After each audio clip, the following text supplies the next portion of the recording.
Hi, teachers. I know that all of you are always looking for ways to strengthen that home school connection with our parents. And we hear from parents often that they're also wanting to provide that foundational support for their children and helping them stay up to date with their classwork. But they express that they're often confused about which assignments are essential and about what the due dates are when it comes time to really sit down one-to-one with their child and support that they're getting their work done. And a lot of that confusion is due to the fact that we all use Google Classrooms in different ways. And so we wanted to talk about some common protocols and agreements that we could make in how we use our Google Classrooms to support our parents as they're helping our students. So now, it's really important that we pause before we post something and think about what the purpose of what we're saying is. If we have an announcement, for example, we want to remind students to bring in a picture or remember to wear comfortable shoes on Thursday for our nature walk, that would be an announcement. You can post an announcement right here under Classroom Stream. It will show up on parent guardian summaries, but it does not show up as an assignment.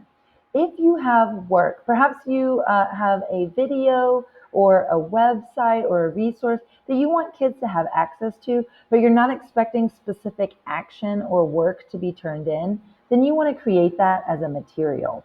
However, if you have work that is part of your formative tracking, that you want to read it and provide feedback, and that you're going to grade it, or it's an essential asynchronous component that they need to do in order to be successful in your next class period, then you want to create that as an assignment, a quiz assignment, or a question, because all three of those allow you to assign a due date.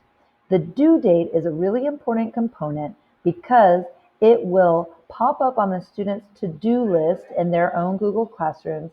It will show up on their Google Calendar as well, and parents will see it in the parent guardian summary. Another quick protocol to consider is how we name the assignments. We're going to have lots of frequent absences due to quarantines or students traveling for vaccinations and different reasons.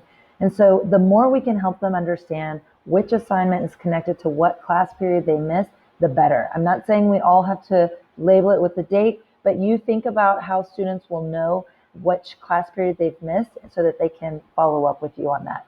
Now, another really important component is if I want students to literally type out a response to these questions, then I really encourage you as teacher to create that doc directly in this classroom post. So I'm just going to copy paste those instructions and those question prompts.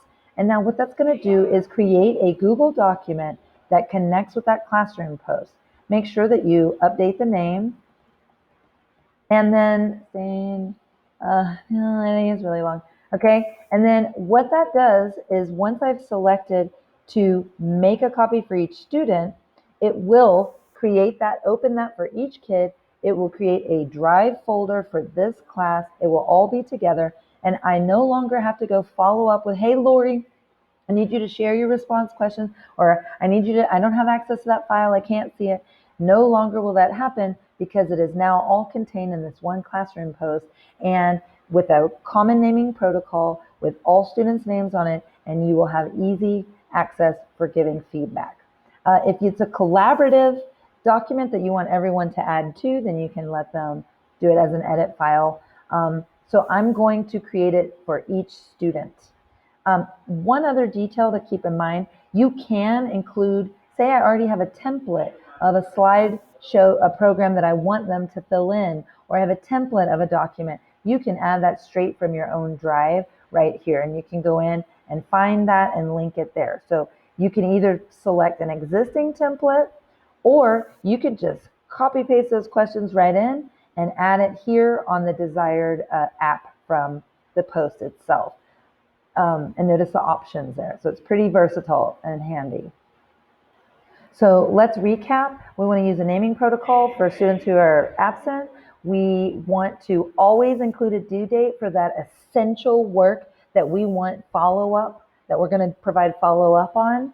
And we want to always create an attachment, add that attachment either from our Google Drive or we're adding it right here from within the post itself. One last detail is to use topics.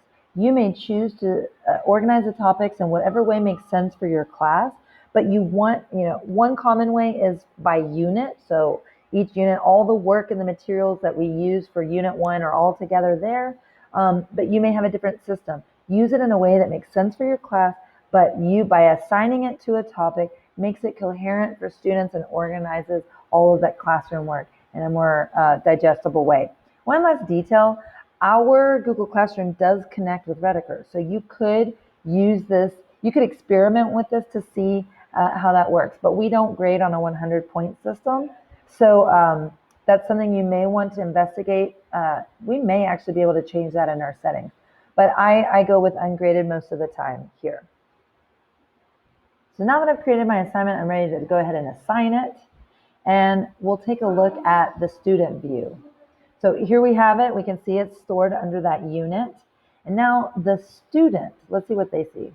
When students open their Google Classroom, you can see that they see all of their classes and they've got these little to-do notes. This is letting them know what's coming up, what they're going to be needing to work on this week. So this is one way when you assign a due date, it shows up this way. They can also access their calendar directly from Classroom. This is a habit that we want to begin doing with our community mentees during community time. We want to teach them how they have access to this. So now this student can look at the week coming up and see the different assignments from the different classes that they're going to need to be working on. And they can make a plan for their week about when they're going to work on what. So they have access to their calendar. They can also see it from this to-do list over here. They can see assignments that don't have due dates. They can also see what's coming up for the next week. And then they can go in and see missing work that they haven't turned in. Sometimes it may be work that was to bring in something. Encourage them to mark that as done so that it goes off of the parent-guardian summary and they're not trying to follow up with that later on if it was something to bring in. So this is the student view. Let's take a look at a parent-guardian summary just to give you an idea what that looks like. Parents can choose to do that weekly or get daily notifications. And what it will do is first it will show the assignments that are missing. So these were due and this child didn't turn it in on time. Then they can see the other assignments that are coming up. And then if they scroll down, they see other work that was done and it may have been assigned and turned in, or it may have been an announcement. And so they can see that grouped by classes here. And parents can change their settings at any time by that email down there. So quickly, let's just make sure in your classroom, you want to go look at your settings just to make sure that you have turned on the Guardian summaries. You want to enable that button right here, and that will allow parents to see the announcements coming up and assignments that you have assigned in your class. I want to show you, I'm going to show from an actual class that I have. If you go into the People's tab, you can see that these parents, if at any year, in any previous year, any previous class, that the parent linked their email addresses with their child's Google Classroom, then it will permanently stay linked from year to year. So that's one really great thing you don't have to worry about. However, so our existing students, as long as you've enabled the summary, then parents will begin to see your class pop up. However, we may have some new students whose parents have not been invited in yet. And so you will notice them right here and it will say invite Guardian. It takes an extra step. We got to go into Rediker and copy paste those email addresses into that invitation, but then it will send that invitation and they will then be able to forever be linked with their child's Google Classroom in our ANS email domain. So I believe that is the overview. Thank you, teachers, so much for all that you do to keep our community connected and engaged and growing and learning as people. And I hope you have a lovely day. If you have any questions about any of this, don't hesitate to reach out to me or EdTech. We'll be happy to work with you to find solutions. Have a great day.